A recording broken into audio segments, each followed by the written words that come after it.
politics is based on lies.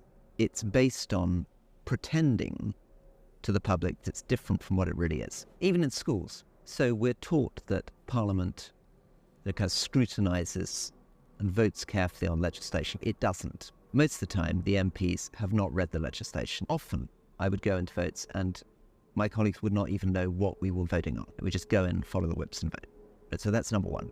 Parliament is not really a legislative body. Number two, we imagine that MPs can simultaneously be in their constituencies all the time and in Parliament all the time and working full-time on their jobs as ministers. Of course, they're mad, right?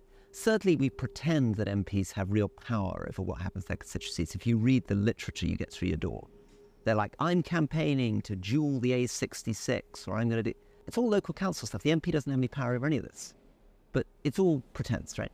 So because of all these lies, which are basically that it suits the politicians, and it often suits the media, to pretend the politicians have this kind of clear, decisive power and authority and they know what they're doing. It's very, very unsettling to turn up in the House of Commons and realise that actually most of this is a sort of theatrical performance, that there is very little power anywhere, that you are largely powerless. And, you know, these words that you sort of heard in the back of your mind, you know, lobby fodder, the whips, suddenly you're like, whoa, this is very, very much more extreme than I had begun to imagine.